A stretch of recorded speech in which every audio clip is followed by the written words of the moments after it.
আসসালামু আলাইকুম রহমতুল্লাহি ওবরাকাত। আলহামদুলিল্লাহ রবিল আলমিন, ওসলাত ওয়াসসালামু আলা নবিয়িনা মুহাম্মদ ওয়া আলা আলিহি ওয়া আসহাবিহি আজমাইন, আম্মা বাদ। পিস টিভি বাংলার সম্মানিত দর্শক শ্রোতা, পৃথিবীর যে প্রান্ত থেকে আমাদের এই অনুষ্ঠান দেখছেন তাদের সকলকে আন্তরিক মোবারকবাদ এবং অভিনন্দন জানিয়ে শুরু করছি আমাদের আজকের আলোচনা। আমরা বিগত পর্বে আলোচনা করেছিলাম জবানের হেফাজত এর গুরুত্ব প্রসঙ্গে।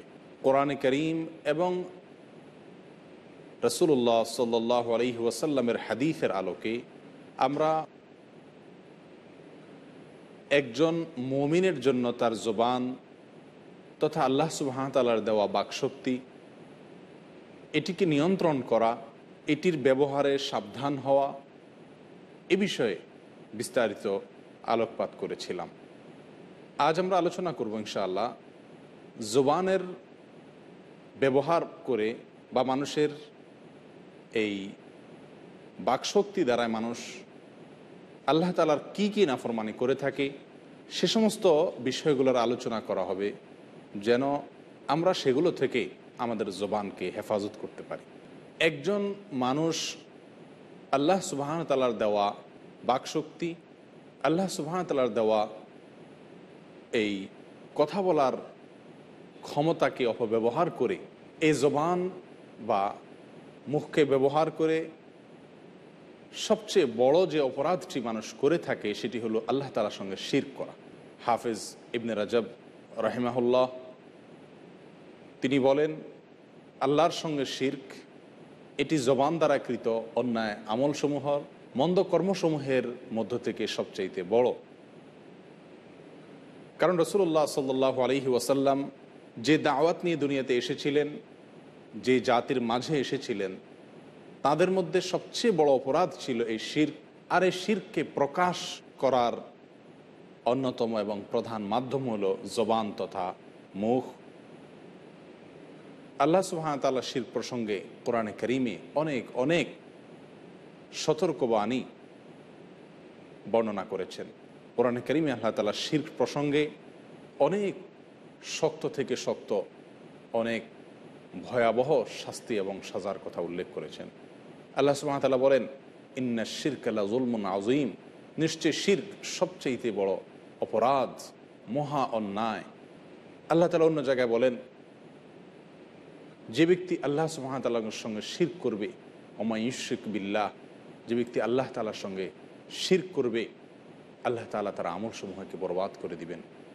অন্য আয়াতে আল্লাহ সুবহানাহু ওয়া তাআলা বলেন, ইন্নাল্লাহা লা ইয়াগফিরু আন ইউশরাকা বিহি ওয়া ইয়াগফিরু মা দুনা যালিকা লিমান ইয়াশা, যে ব্যক্তি আল্লাহর সঙ্গে শিরক করবে আল্লাহ তাআলা তাকে ক্ষমা করবেন না, আর এছাড়া যাকে ইচ্ছা আল্লাহ তাআলা চাইবেন ক্ষমা করে দিবেন। আল্লাহ সুবহানাহু ওয়া তাআলা যারা শিরক করবেন তাদের সম্পর্কে কোরআনে কারীমে বলেছেন, ফাকাদ হাররামাল্লাহু আলাইহিন জান্নাহ, যে শিরক করলো আল্লাহ তাআলা তার জন্য জান্নাতকে হারাম করে দিয়েছেন। শুধু দর্শক, এই মুখ তথা আমাদের বাকশক্তিকে ব্যবহার করে আমরা আল্লাহ তাআলার শিরক সবচাইতে বেশি করে থাকি। অতএব আসুন আল্লাহর দেওয়া জবান, আল্লাহর দেওয়া বাকশক্তি দিয়ে আল্লাহর একত্ববাদের কথাই বলি। আল্লাহ তাআলা কোরআনে কারীমে বলেন, কুলু কাওলান সাদীদা, তোমরা সরল এবং সঠিক কথাটা বলো, তাওহীদের কথা বলো, শিরকের কথা বলো না। অতএব আসুন আল্লাহ সুবহানাহু ওয়া তাআলার দেওয়া এই বাকশক্তিকে ব্যবহার করে আল্লাহর জমিনের সবচেয়ে বড় অন্যায়টি আমরা করা থেকে বিরত থাকি।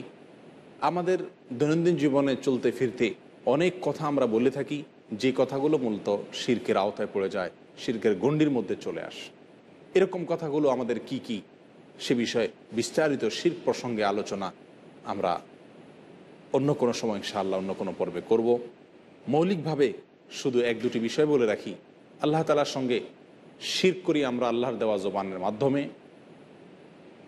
তার একটি নজির হলো যে আমরা এই জবানকে ব্যবহার করে আল্লাহ ছাড়া অন্য কোনো মৃত মানুষ, কোনো মাজার অথবা কোনো কবর ইত্যাদিতে গিয়ে আমরা প্রার্থনা করি, সেখানে কিছু চাই, সন্তান সন্ততি, ব্যবসা বাণিজ্যের উন্নতি অথবা আমার জীবনের যে কোনো ক্ষেত্রের সাফল্য। এটি নিঃসন্দেহে বড় ধরনের শিরক, যা মানুষকে ঈমানের গণ্ডি থেকে বের করে দেয় আল্লাহর দেওয়া এই জবানকে ব্যবহার করে এই শিরক এ লিপ্ত হওয়া একজন মানুষের জন্য মহা অন্যায়। এবং একইভাবে এই জবানকে ব্যবহার করে আমরা আল্লাহ তাআলার সঙ্গে আরও অনেক অনেক উপায়ে শিরক করে থাকি। আসুন আল্লাহ তাআলার দেওয়া জবানকে আল্লাহ তাআলার আনুগত্যে ব্যবহার করি, আল্লাহ তাআলার নাফরমানি তথা অবাধ্যতায় এটিকে ব্যবহার করা থেকে বিরত থাকি। সম্মানিত দর্শক, জবানের বা আমাদের বাকশক্তিকে ব্যবহার করে দ্বিতীয় যে অন্যায় এবং হারাম কাজটি আমরা করে থাকি, যেটি থেকে আমাদের জবানকে হেফাজত করা উচিত, সেটি হলো আল কওলু আলাল্লাহি বিগাইরি ইলম, আল্লাহ প্রসঙ্গে আল্লাহর ব্যাপারে এমন কিছু বলা যে বিষয়ে আমি নিশ্চিত দলিল এবং প্রমাণের মাধ্যমে জানতে পারিনি, ধারণার উপরে নির্ভর করে আমি আল্লাহ সুবহানাহু ওয়া তাআলা প্রসঙ্গে যদি কোনো মন্তব্য করি, আল্লাহ তাআলা প্রসঙ্গে যদি কিছু বলি, আল্লাহর ব্যাপারে যদি আমি কোনো কথা উক্তি আমি করি, তাহলে সেটি হবে আল্লাহর দেওয়া জবানকে ব্যবহার করে আল্লাহর অবাধ্যতা তথা নাফরমানির নিকৃষ্ট একটি নজির। সম্মানিত দর্শক, ঠিক একইভাবে আমরা যদি আল্লাহ রসুল সাল্লাল্লাহু আলাইহি ওয়াসাল্লাম সম্পর্কেও কোনো কথা আমাদের এই মুখকে ব্যবহার করে বলি, তার প্রসঙ্গে তার সম্পর্কে এমন কোনো কথা যদি বলি যেটি তিনি বলেননি অথবা যেটি তাঁর শানে মানানসই নয়, তাহলে সেটিও এই জবানের দ্বারা কৃত অন্যায়সমূহের অন্তর্ভুক্ত। সম্মানিত দর্শক, আল্লাহ পাক সুবহানাহু ওয়া তাআলা কোরআনে কারীমের ভিতরে বলেন, ওমান আযলামু মিম্মান ইফতারা আলাল্লাহি কাযিবা, তার চাইতে বড় অত্যাচারী এবং জালেম, তার চাইতে বড় অপরাধী আর কে হতে পারে যে ব্যক্তি আল্লাহর ব্যাপারে মিথ্যারোপ করবে। কোরআনে কারীমের অন্য এক আয়াতে আল্লাহ সুবহানাহু ওয়া তাআলা বলেন, হা উলাইল্লাযীনা কাযাবু আলা রাব্বিহিম আলা লা'নাতুল্লাহি আলা যালিমিন, যারা আল্লাহর সম্পর্কে মিথ্যাচার করেছিল, আল্লাহ প্রসঙ্গে না জেনে মন্তব্য করেছিল, আল্লাহ প্রসঙ্গে অন্যায় কোনো উক্তি করেছিল, তাদের ব্যাপারে আল্লাহ সুবহানাহু ওয়া তাআলা কিয়ামতের ময়দানে সাক্ষীদের সম্মুখে তাদেরকে উপস্থিত করবেন এবং বলা হবে, হা উলাইল্লাযীনা কাযাবু আলা রাব্বিহিম, এরা হলো সে সকল চিহ্নিত অপরাধী যারা তাদের পার্থিব জীবনে তাদের রবের উপর মিথ্যা আরোপ করেছিল, মিথ্যাচার করেছিল, তাদের রব সম্পর্কে, তাদের প্রতিপালক সম্পর্কে এমন কোনো মন্তব্য বা উক্তি করেছিল যেটি তার সঙ্গে করা সমীচীন নয়। এরপরে তাদের প্রসঙ্গে বলা হবে, আলা লা'নাতুল্লাহি আলা যালিমিন, এই সমস্ত পাপিষ্ঠ জালেমদের উপরে আল্লাহ তাআলা লানত এবং গজব বর্ষিত হবে।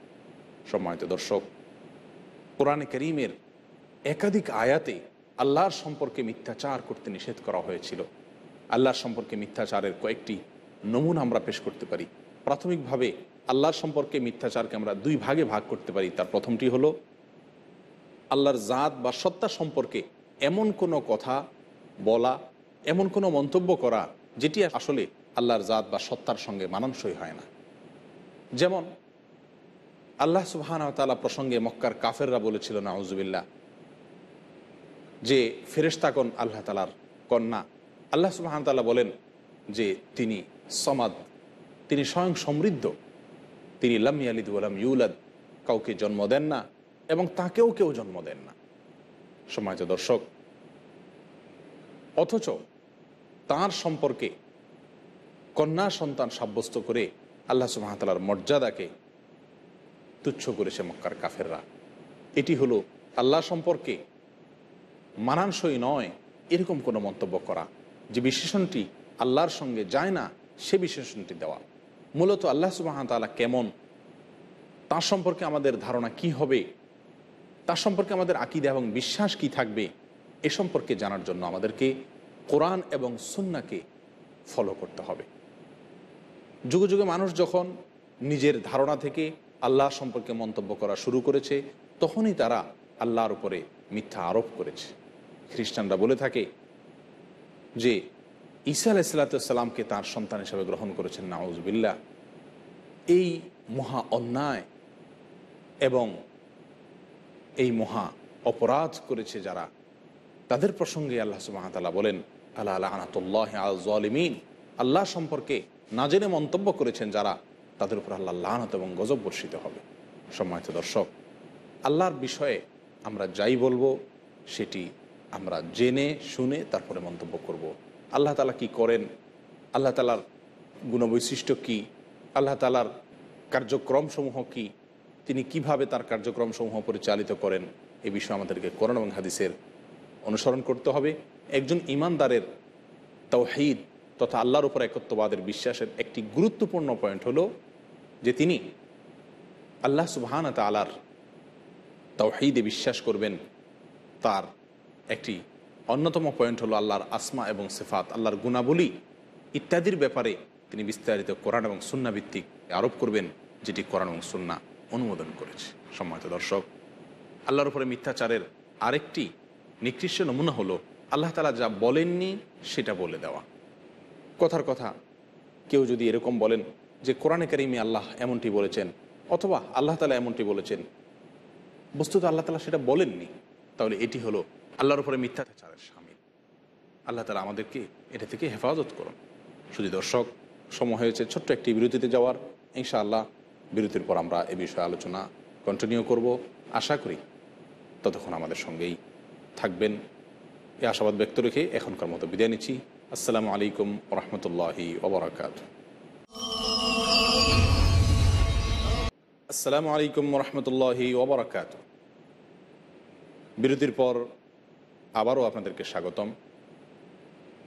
আল্লাহ সুবহানাহু ওয়া তাআলার প্রতি মিথ্যা আরোপ করা, এটি হলো জবান দ্বারা কৃত বাকশক্তি ব্যবহার করা অন্যতম অন্যায়সমূহের একটি।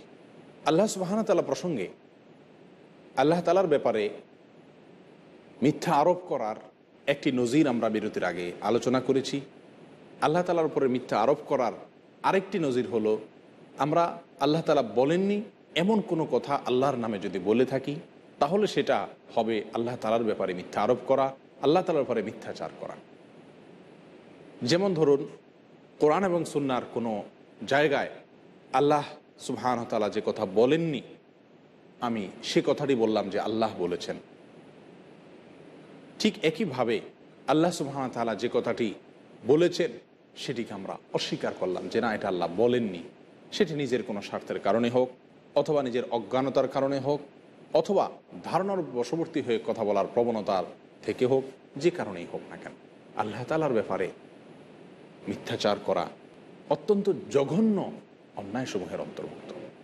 সম্মানিত দর্শক, একইভাবে আল্লাহ রসুল সাল্লাল্লাহু আলাইহি ওয়াসাল্লাম সম্পর্কেও, তার ব্যাপারেও আমরা এই জবানকে ব্যবহার করে মিথ্যাচার, মিথ্যা আরোপ করে থাকি, যেটি অত্যন্ত গর্হিত কাজ। রাসূল সাল্লাল্লাহু আলাইহি ওয়াসাল্লামের সঙ্গে যেই বিশেষণটি মানানসই নয়, যে বিশেষণটি তার জন্য প্রযোজ্য নয়, সেরকম কোনো বিশেষণ যদি আমরা রাসূলুল্লাহ সাল্লাল্লাহু আলাইহি ওয়াসাল্লামের ক্ষেত্রে প্রয়োগ করি, তাহলে সেটি হবে রাসূলুল্লাহ সাল্লাল্লাহু আলাইহি ওয়াসাল্লামের ব্যাপারে মিথ্যাচার করা। যেমন অনেকেই বলে থাকেন যে আল্লাহ রসুল সাল্লাল্লাহু আলাইহি ওয়াসাল্লাম নূরের তৈরি, তিনি নূর দিয়ে সৃষ্ট, আল্লাহ তাআলা তাকে নূর থেকে তৈরি করেছেন, তার সৃষ্টির মূল উপাদান নূর।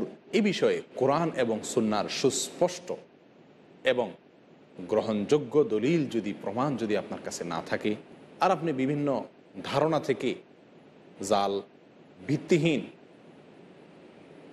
হাদিস থেকে যদি আপনি উদ্ধৃত করে রাসূলুল্লাহ সাল্লাল্লাহু আলাইহি ওয়াসাল্লামকে নূরের তৈরি বলে আখ্যায়িত করেন, তাহলে এটি হবে রাসূলের উপরে মিথ্যাচার করা, তার ব্যাপারে এমন মন্তব্য করা যেটি তার জন্য মানানসই নয়। ঠিক একইভাবে আমরা অনেকেই বলে থাকি আল্লাহ রসুল সাল্লাল্লাহু আলাইহি ওয়াসাল্লাম গায়েবের মালিক, তিনি অদৃশ্যের সব কিছু সম্পর্কে জানেন। এটিও আল্লাহ তাআলার উপর মিথ্যাচারের শামিল, এটিও আল্লাহ রসুল সাল্লাল্লাহু আলাইহি ওয়াসাল্লামের উপরে মিথ্যাচারের শামিল। কারণ তাকে আল্লাহ তাআলা কোরআনে কারিমে নির্দেশ করেছেন, কুল লা আ'লামুল গায়ব, বলে দিন আমি গায়েব জানি না। লাউ কুনতু আ'লামুল গায়ব লাস্তাকসারতু মিনাল খায়র, যদি আমি গায়েব জানতাম, ভবিষ্যতে কি হবে এটা যদি আমি জানতাম, অদৃশ্যে কি হচ্ছে সেটি যদি আমি জানতাম, তাহলে আমি অনেক কল্যাণের অধিকারী হয়ে যেতাম। ওমা মাসানিয়া সু, কোনো যুদ্ধ বিগ্রহে কোনো কিছুতে আমার কোনো ক্ষতি হতো না।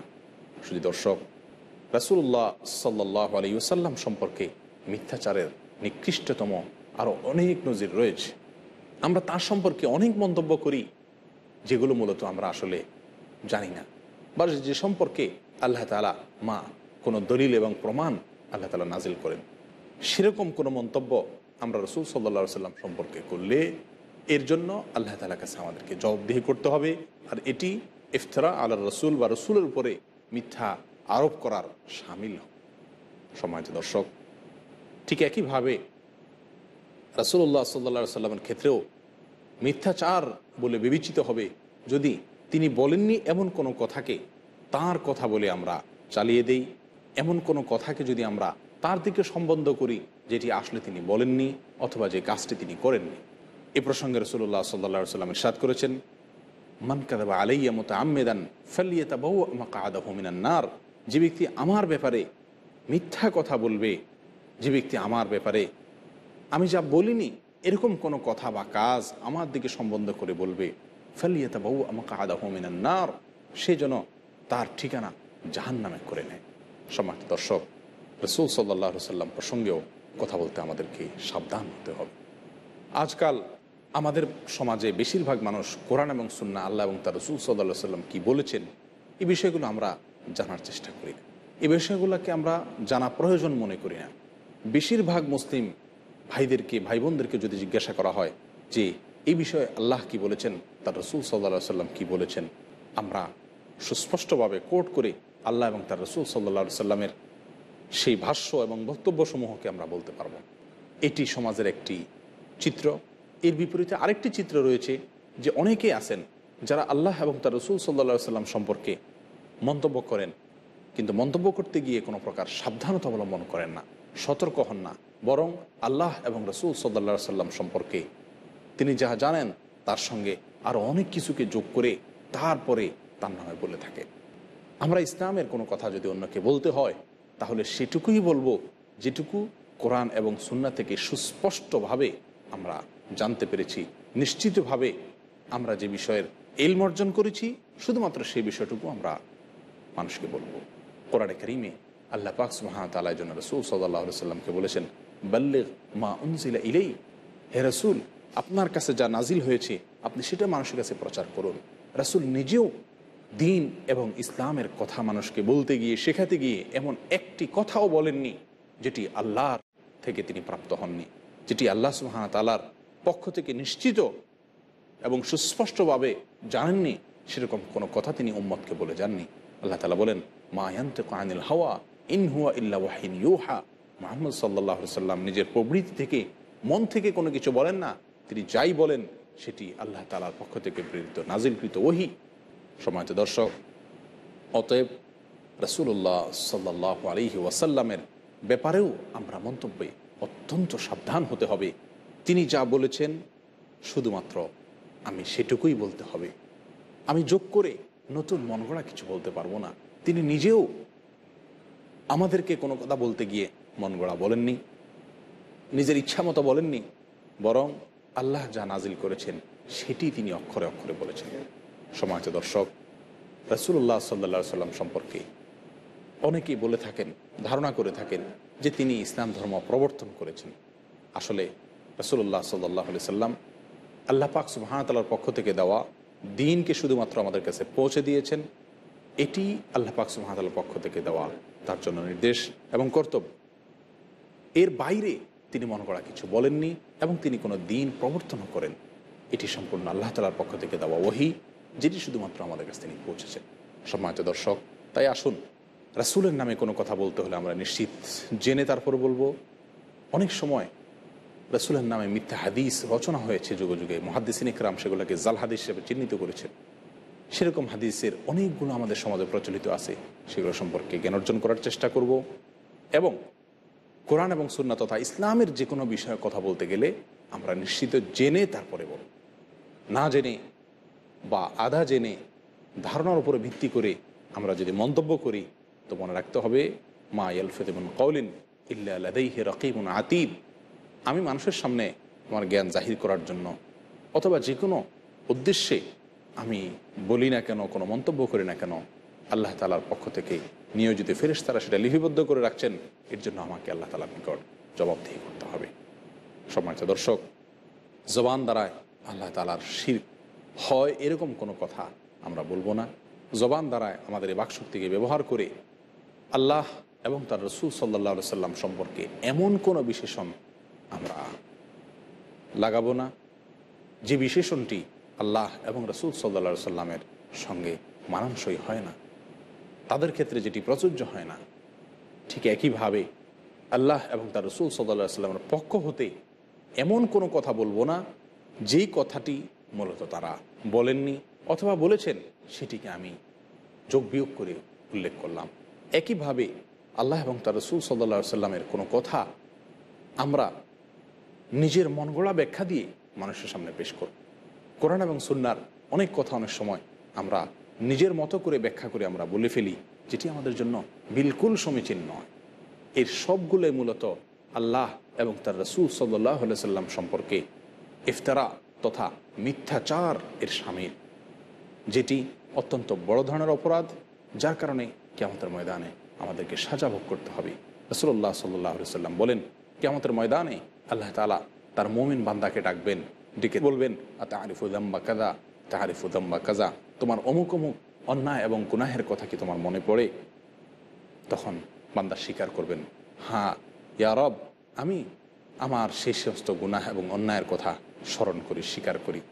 তখন আল্লাহ সুবহানাহু ওয়া তাআলা তাকে বলবেন যে দুনিয়াতে তোমার এই অন্যায়কে আমি ঢেকেছিলাম, আজও তোমাকে আমি সে সমস্ত অন্যায় আমি ঢেকে দিলাম, মাফ করে দিলাম, তাকে জান্নাতে দিবেন।